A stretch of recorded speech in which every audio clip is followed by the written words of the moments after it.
One of the most insufferable things in the martial arts discourse, online and in the real world, and this is probably as ancient as people itself, is the whole, my favorite guy could beat up your favorite guy. Or the who would beat who in a fight, or what style would beat what style in a fight. And people will run with whatever cherry-picked metrics that they can think of. This is no different than fantasy football, right? If you look at the way that people gamble on sports, they don't do so with a high degree of accuracy. And whatever stats that you've picked out on paper that you think are the game-changing winners are often not the things that actually contribute to the thing. Never mind the fact that every engagement is a singular, isolated event, essentially, right? Every engagement is so dependent on the people involved in whatever state of recovery they're in, whatever state of health they're in, whatever state of performance they're in. If it's a team thing, how well the team is coalescing together. If it's an individual thing, obviously that's not the issue. What the environment is like, what the terrain is like, what the time leading up to the engagement was like. There are so many factors that just cannot be immediately defined that you could not run the stats and make a believable argument. It's honestly the same exact reason that I do not believe in point systems for combat sports, with the exception of weapons, because you can't do weapons things with weapons for real. Nobody would participate, and it also would not be legal. And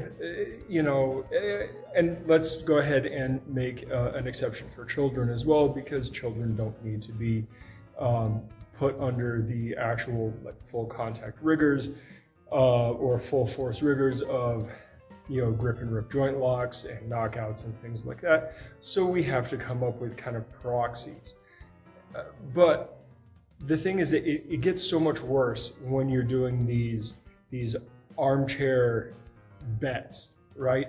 Trying to make a logical argument over why your guy would win. And honestly, probably the worst part of it is not even the ignorance around which people will go by it, but it's actually just that people are honestly demonstrating and reinforcing their biases as to why something will be or won't be. And it always comes in with a baked-in excuse why their guy didn't perform that way if there's an actual test, like in the case of sports betting. There's always an excuse as to why. Look, sometimes people will be honest and say, yeah, my guy wasn't up to it this time, right? Because we all know deep down that at the end of the day, it's anyone's game once the engagement is on. It's just that in the lead up to the thing, we all want to think that we know that we have this insight into what makes something go, what makes something work. But it really does come down to the circumstances, the context, the people and their condition going into the thing. And then even then, there are just those momentary things that you could never see, some kind of distraction or some kind of fluke injury or misstep or something. It just opens up the world to a sudden win. And the thing is, just because a win is a fluke doesn't make it not a win. And then sometimes it's not a fluke. Sometimes it's just literally the last second actually produces the conditions for the guy to capitalize and make the win. And this gets even worse if you start dealing in fictional characters. People will do this with superheroes or anime characters all the time, and it's just well, yeah, if my guy went Super Saiyan ×5, he could do this, and it's come on, man.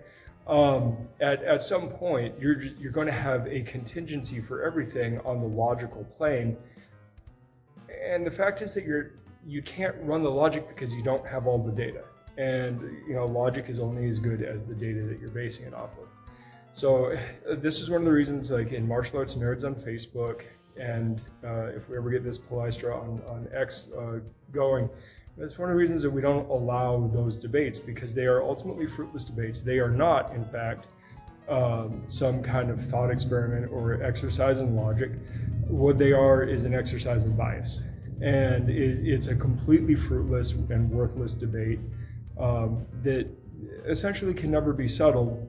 And even if, and again, in the case that something like this does get run in the real world, again, with the example of combat sports, there's always an excuse as to why your favorite guy didn't perform well. So again, it kind of comes down to nothing, and it's a waste of time and energy when we could be spending our time better on just kind of training and having fun discourse and talking about history and techniques and stuff that is so much more useful. So with that, I will stop talking, and I'll talk to you guys later. Good journey.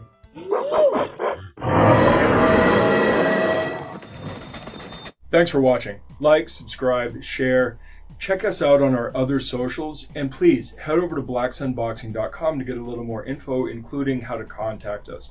Furthermore, if you are in the Phoenix area, please feel free to stop in, say hi, join in for a class, whatever. Also, if you ever see us cite sources or just for additional content, please check out our Substack. That is where we put all of the sources we use in our videos and is a major part of this. Plus, it serves as a membership platform for long distance learning and for people who would like to support us but aren't local. We would greatly appreciate it if you signed up. Even just the free membership helps us out a lot. All right, I will see you guys in the next video. Good journey.